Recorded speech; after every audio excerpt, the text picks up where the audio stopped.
आपको पता रक्षाबंधन क्यों मनाते हैं हम लोग? भगवान बामन बनकर के जब बलि के यहां गए तो 3 पग जमीन का वरदान मांगा और 3 पग जमीन का वरदान देते ही भगवान विराट हो गए। 2 पग से तीनों लोक नाप लिए ठाकुर जी ने। तीसरा पग देने के लिए बलि के पास कुछ नहीं बचा तो बलि ने अपना सिर आगे किया कि तीसरा पग यहां रखो। तो ठाकुर जी इतने प्रसन्न हो गए बलि से, बोले वरदान मांगो, क्या चाहिए? तो बलि ने माना जो मांगूंगा सो दोगे? बोले हाँ देंगे। बोले मैं जब जब अपने महल में अंदर जाऊं और जब जब महल से बाहर आऊं तब तब आप मुझको दिखो प्रत्यक्ष। भगवान बोले इनडायरेक्ट वे में बोल रहे हो, सीधे सीधे बोल दो कि द्वारपाल बन जाओ मेरे। अब तुम महल में कब जाओगे कब आओगे मुझे क्या पता? द्वारपाल कोई द्वारपाल खड़ा रहे उसी को पता रहता कब आ जा रहे हो। बलि बोला यही समझ लीजिए। तो भगवान द्वारपाल बन गए बलि के। अब जब बलि के द्वारपाल ठाकुर जी बने, लक्ष्मी जी को बहुत विरह हो गया।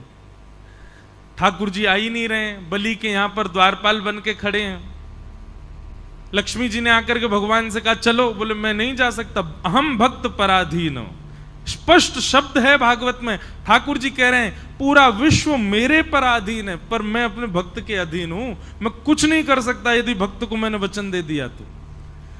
लक्ष्मी जी बोली आप वैकुंठ नहीं चलोगे? बोले नहीं चलेंगे, जब तक बलि नहीं कहेगा तब तक नहीं जा सकते। तब लक्ष्मी जी ने योजना बनाई और एक दीन सी कन्या बन करके लक्ष्मी जी भीतर गई। राजा बलि के पास पहुंची तो बलि ने कहा आइए क्या सेवा करूं? तब लक्ष्मी जी बोली कि मेरे कोई भाई नहीं है और मैंने जब से आपको देखा है तब से आपको ही अपना भाई स्वरूप माना है। बलि बड़ा प्रसन्न हुआ, बोले आप भाई मानती हैं तो बहुत अच्छी बात है। लक्ष्मी जी बोली लेकिन ये संबंध हमेशा के लिए हो जाए इसके लिए कुछ क्रिया होनी चाहिए। तो बोले क्या?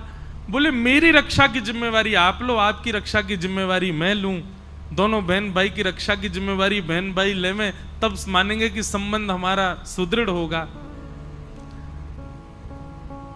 बलि ने कहा बहुत अच्छी बात है, कैसे करेंगे? बोले तो एक काम करते हैं, हम एक सूत्र आपके हाथ में बांध देते हैं, जैसे आजकल मॉडर्न वे में उसको फ्रेंडशिप बैंड कह देते हैं, या फिर अपने प्रेम का द्योतक हम कुछ ना कुछ भी दे देते हैं। एंगेजमेंट पे अंगूठी पहना देते हैं, किसी से प्रेम हो उसको गले में हार पहना देते हैं। ऐसे ही अपने प्रेम के लिए हम कुछ भी अर्पित करते हैं। लक्ष्मी जी ने कहा कि मैं बोले तो एक काम करते हैं, हम एक सूत्र आपके हाथ में बांध देते हैं, जैसे आजकल मॉडर्न वे में उसको फ्रेंडशिप बैंड कह देते हैं, या फिर अपने प्रेम का द्योतक हम कुछ ना कुछ भी दे देते हैं। एंगेजमेंट पे अंगूठी पहना देते हैं, किसी से प्रेम हो उसको गले में हार पहना देते हैं। ऐसे ही अपने प्रेम के लिए हम कुछ भी अर्पित करते हैं। लक्ष्मी जी ने कहा कि मैं एक सूत्र पहना दूं आपको, ताकि जब जब उस सूत्र को देखो तो मेरी याद आए कि हाँ मेरी बहन है, मुझे उसकी रक्षा करनी है, और उसके बदले आप उपहार मुझको दे देना। उस उपहार को जब मैं देखूंगी तो मुझे भी स्मरण आएगा मेरे भाई हैं, मुझे उनकी रक्षा का भाव रखना है। बलि बोले ये बहुत अच्छी बात है, लाओ सूत्र बांधो। तब लक्ष्मी जी ने उनको सूत्र बांधा और सूत्र बांध करके दोनों हाथ आगे किया, भैया हमको उपहार दो। बलि ने कहा क्या चाहिए उपहार में? बोले तुम्हारा द्वारपाल जो है इससे हमारा ब्याह करा दो। बलि बोले अरे वो द्वारपाल नहीं है, जगत पिता परमात्मा परब्रह्म नारायण साक्षात परमेश्वर हैं, वो तो मेरी भक्ति से रीछ के द्वार पर खड़े हैं, वो द्वारपाल थोड़े। बाहर से ठाकुर जी झांक के देख रहे हैं अंदर क्या चल रहा है, मुझे आज बरी करके ले जाएगी कि नहीं। बेचारे ठाकुर जी वहीं खड़े हैं बलि के यहां।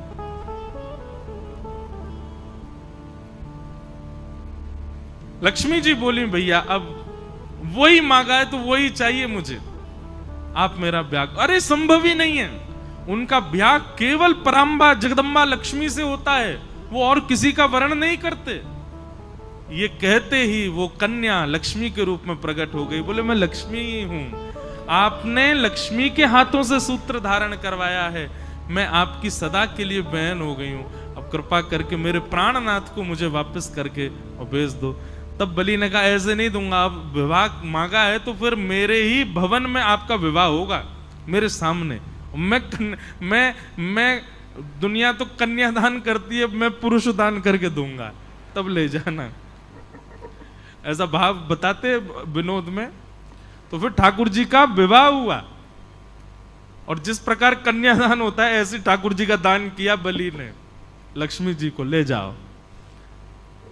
तब से ये प्रथा है कि श्रावणी के दिन ये हम लोग रक्षा सूत्र अपनी बहन से बंधवाते हैं, और उसी को रक्षाबंधन का उस दिन भैया वो साक्षात लक्ष्मी हैं, उनको प्रणाम करो, उनको वंदन, सब भाई लोग ध्यान से सुनो, उनको प्रणाम करो, वंदन करो, चरण छुओ, छोटी बड़ी जो भी है। और सुनिए, पैर एक हाथ से नहीं छूने चाहिए, दोनों हाथ से छुओ, और हो सके तो सर रख के प्रणाम करो।